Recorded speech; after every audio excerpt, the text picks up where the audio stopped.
And we are counting down to the first results coming in. First polls closing in just about 2 hours. And it's not just presidential candidates on the ballots today that could impact turnout. Pot is also on the ballot in 9 states, some of them battlegrounds, Arizona, one among them. Then you also have states like California and Massachusetts, but then you've got Nevada and Maine. So as you can see, several of those are crucial battlegrounds. Arkansas, Florida, Montana, and North Dakota are voting on legalizing it for medical purposes. So you've got battlegrounds there as well. Kyung La is at a polling site in Las Vegas. And Kyung, this is one of those issues that for a certain group of voters matters very deeply. What are you hearing from voters there?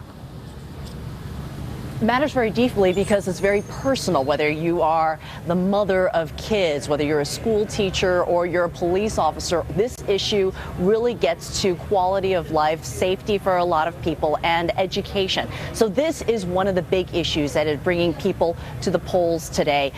This is a state that has had medicinal marijuana since 2000, so they are used to the idea of marijuana. What this does, though, is it makes it recreational. It allows people to buy up to an ounce of pot, essentially, at a store. So this is legalization of pot in this state. What we are hearing from voters is that, yes, the presidential race is very important, but this is the issue on quality of life here in Nevada. Here's what they told us. No way. No way. Things are bad enough as they are right now. We don't need it. Sorry, but that's my opinion.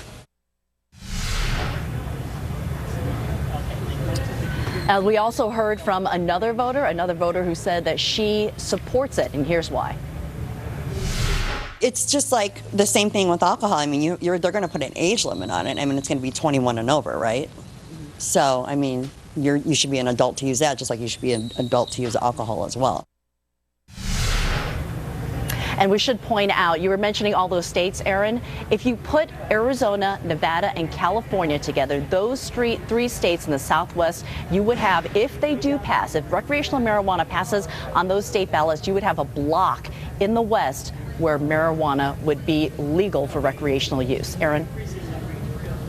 All right, Kyung, thank you very much. And my panel is back with me. How big of an issue do you think this is going to be? Just to be clear, Bakari, you look at Clinton and Trump, they have both said they are in favor of medical. You came to me. Medical. I mean, you just happen to be sitting here. I'm not trying to pass any judgment on your current state. It's going to be a good night tonight. Yeah. But what we are seeing is where these amendments and where these referendums are popping up. And one of the things that we need to look closely at is Amendment 2. And one of my good friends down in Florida, John Morgan, he's a big trial lawyer, big Democratic donor, is running a campaign on Amendment 2, which I believe is going to pass tonight, which is on medical marijuana. Mm-hmm. And we're starting to see that when you have these issues on the ballot, it's a very personal decision for many other people, and it drives the interest in the race, puts more money in the races. And so it's an interesting phenomenon. I'm interested to see, because in South Carolina, where I'm from, we are really pushing towards getting to a medical marijuana proposition, because I think it's actually morally okay. And so I really don't have a problem with it. But when you look at it, right, again, in terms of what its effect is going to be on the presidential race, you could get turnout, but then people have to make a choice, because you only have Gary Johnson as someone who favors recreational marijuana, which is right now in 5 states is actually on the ballot today. And district. Well, I think it has more to do with how it shapes the turnout of the electorate. I mean, think about where we've come on this issue. In 1992, we had a candidate who swore he did not even inhale, and here we are in 2016. We're dealing with ballot initiatives on this issue. I mean, it just shows you how it really has progressed. Now, as the Kevin Madden, the father speaking, not Kevin Madden, the college student, I have very different views on this.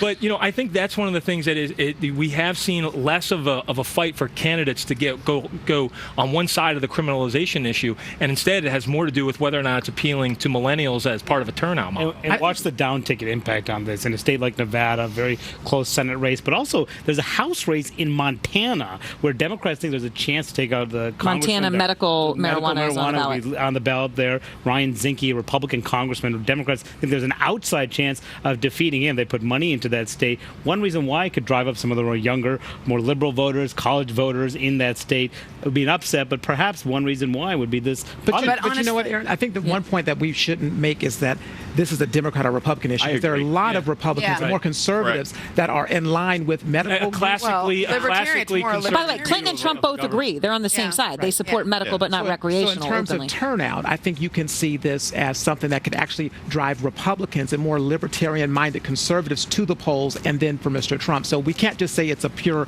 Democrat Republican. I agree with that, but it's also it's a younger voter, and it's actually I think it actually draws a lot of young voters of color out as well, because one of the things that we realize in the criminal justice reform, because you have kids who go out and get 1 or 2 charges with marijuana, and you see the disparities between white young people and black young people, and so it just has these ramifications. That's what I was going to mention. It's a big issue in the criminal justice arena with black voters, Latino voters, but also, you know, as a mother, I saw Sanjay Gupta's special on medical marijuana, and it was incredibly impactful.